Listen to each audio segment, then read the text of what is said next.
3 ತಿಂಗಳಿನಿಂದ ಗೃಹಲಕ್ಷ್ಮಿ ಹಣ ಬಂದಿಲ್ಲ, ರಾಜ್ಯ ಸರ್ಕಾರದ ವಿರುದ್ಧ ಮಹಿಳೆಯರ ಆಕ್ರೋಶ. ಎಲ್ಲರಿಗೂ ಗಿರ್ಮಿ ಕನ್ನಡ ಟಿವಿ ಯೂಟ್ಯೂಬ್ ಚಾನಲ್ಗೆ ಸುಸ್ವಾಗತ ಅಂತ ಹೇಳ್ತೇವೆ. ಶುರು ಮಾಡೋಕ್ಕಿಂತ ಮೊದಲು ಯಾರೆಲ್ಲ ನಮ್ಮ ಯೂಟ್ಯೂಬ್ ಚಾನಲ್ ಬಂದು ನೋಡ್ತಿದ್ರಿ ಅವರೆಲ್ಲ ಸಬ್ಸ್ಕ್ರೈಬ್ ಮಾಡ್ಕೊಳ್ಳಿ, ಮತ್ತಲ್ಲೇ ಪಕ್ಕದಲ್ಲಿರೋ ಬೆಲ್ಲೈಕನ್ ಪ್ರೆಸ್ ಮಾಡಿ. 3 ತಿಂಗಳಿಂದ ಗೃಹಲಕ್ಷ್ಮಿ ಹಣ ಬಂದಿಲ್ಲ, ಇದನ್ನು ನಂಬಿಕೊಂಡು ನಾವು ಜೀವನ ಸಾಗಿಸುತ್ತಿದ್ದೇವೆ. ಹಣ ಬಾರದೇ ಇದ್ದರೆ 3 ತಿಂಗಳಾಯಿತು ಎಂದು ರಾಜ್ಯ ಸರ್ಕಾರದ ವಿರುದ್ಧ ಮಹಿಳೆಯರು ಆಕ್ರೋಶ ಹೊರಹಾಕಿದ್ದಾರೆ. ರಾಜ್ಯದ ಹಲವು ಕಡೆ ಆಕ್ರೋಶ ವ್ಯಕ್ತಪಡಿಸಿದ ಮಹಿಳೆಯರು ಗೃಹಲಕ್ಷ್ಮಿ ಹಣ ಬರುತ್ತದೆ ಎಂಬ ನಿರೀಕ್ಷೆಯಲ್ಲಿದ್ದೆವು. 3 ತಿಂಗಳಿಂದ ಗೃಹಲಕ್ಷ್ಮಿ ಹಣ ಬರ್ತಿಲ್ಲ, ಹಣ ಬಾರದೆ ಸಾಕಷ್ಟು ತೊಂದರೆಯಾಗಿದೆ ಅಂತ ಹೇಳಿದ್ದಾರೆ.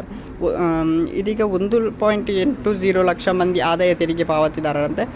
ಗೃಹಲಕ್ಷ್ಮಿ ಯೋಜನೆ ಲಾಭ ಪಡೆಯುತ್ತಿರುವ ಫಲಾನುಭವಿಗಳ ಪೈಕಿ 1.80 ಲಕ್ಷ ಮಂದಿ ಆದಾಯ ತೆರಿಗೆ ಪಾವತಿದಾರರಾಗಿದ್ದಾರೆ ಎಂದು ಮಹಿಳಾ ಮತ್ತು ಮಕ್ಕಳ ಕಲ್ಯಾಣ ಇಲಾಖೆ ಮಾಹಿತಿ ನೀಡಿದೆ ಅಂತಲೇ ಹೇಳ್ಬೋದು.